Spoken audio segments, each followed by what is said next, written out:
to my creative carnivore kitchen. I am still in Slovenia, in Celje. Here is my other channel, Aline's Adventures for my nomad life, all about my nomad life. And here I have 4 eggs, raw eggs. Here I have 2 hard-boiled eggs. Here is a recipe how I make hard-boiled eggs.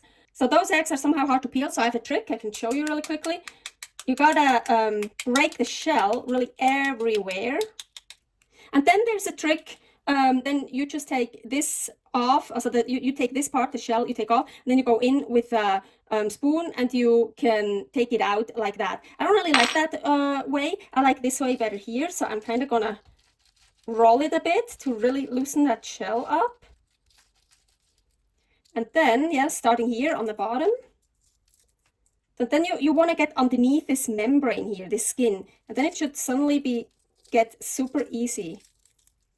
Look, it's like, yeah.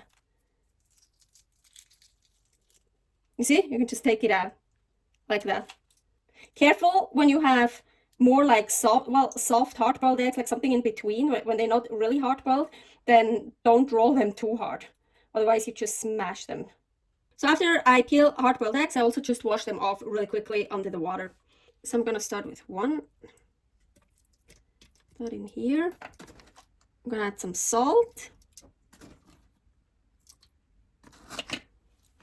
So I want to blend this. So I used 4 raw eggs and 6 hard-boiled eggs. And oh, look at this. I like this consistency. Of course, you can use more hard-boiled eggs or more raw eggs to just get the consistency you like. This is really beautiful. It's like a nice batter.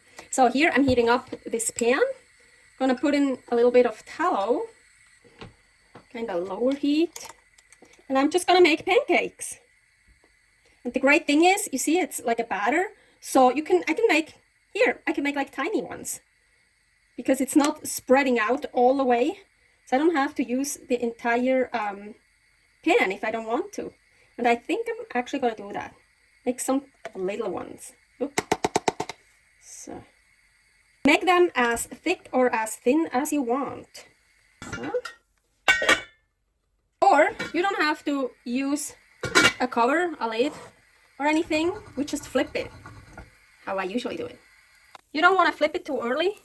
You see, the edges are like kind of done. Hope you can see it a little bit.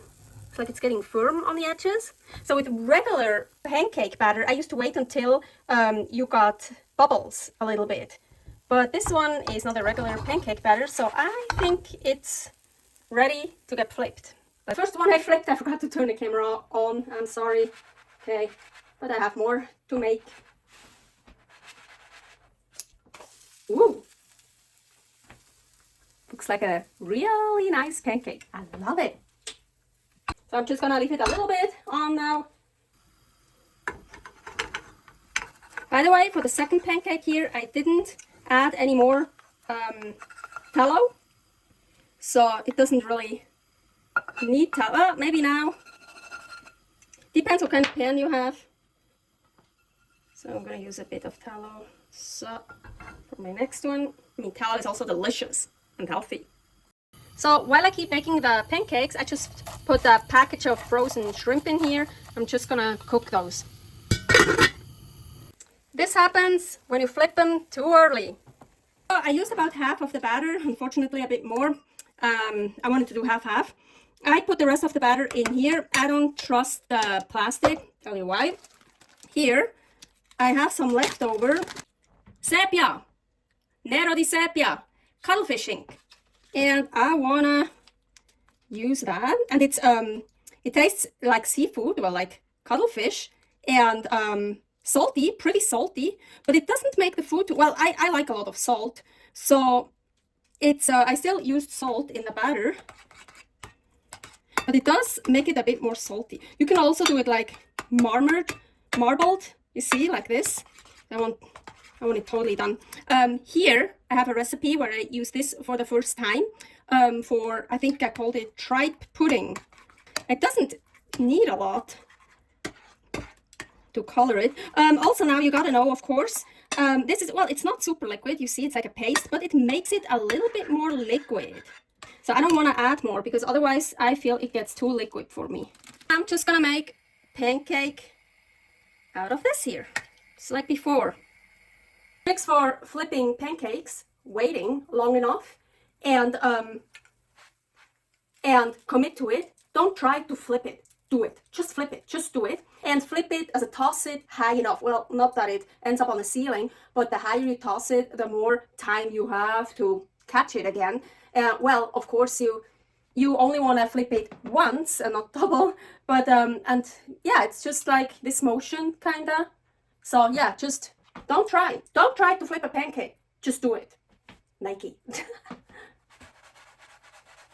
Yeah, make sure, of course, yes, another one. Make sure it's loose. I don't know how much you could see from that, but I flipped it. Well, it's on the right side now. So I think I flipped it 3 times.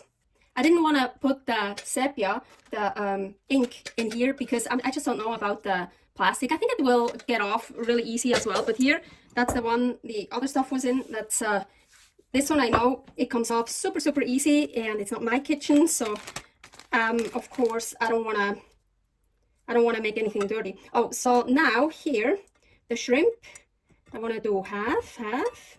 Yes, you already guessing it. And I'm gonna color those. Well, we will see if it comes off from the hands very easily.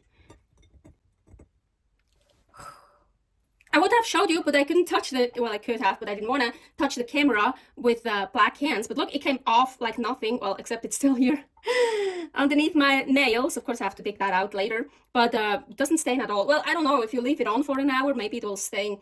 It's so cool to work with this, I'm telling you. Now let's arrange it. Ooh. So, oh, this is, what are you doing? Yeah, those are a bit smaller.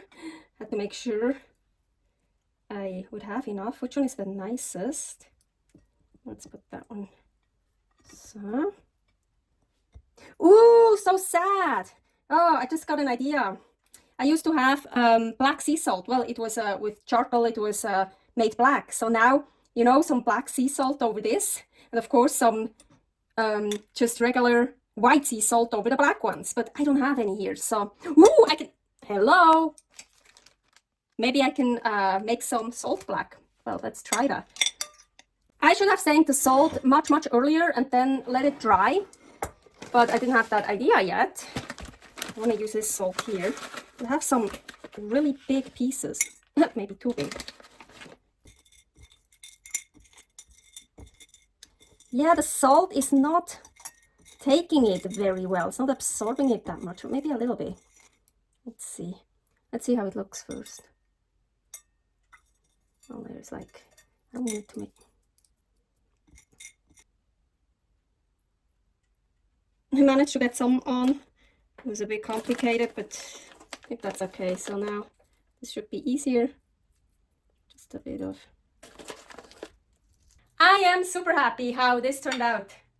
It looks so cool, so colorful. Oh my gosh, I'm so excited. I don't even know where to start. I think I'm just gonna start with this. So first I just wanna have a taste of this.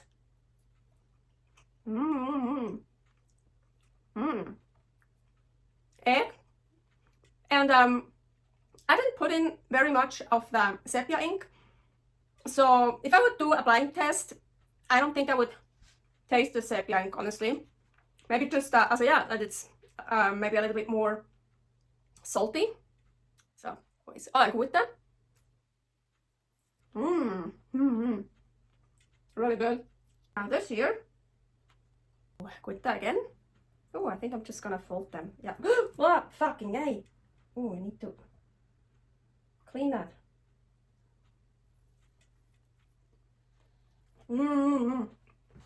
Good, it came right off. Honestly, so far, everywhere I got the ink on, it comes off right away when you clean it. I'm so happy, super delicious. Mine are cold now, of course, after taking all the pictures and the videos.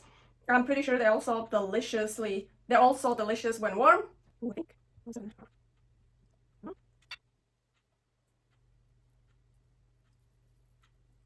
A little bit of everything.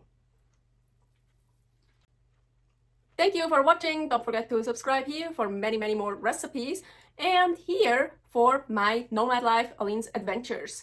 I think that was the last recipe from Slovenia. I think the next one will most likely be from Budapest, Hungary.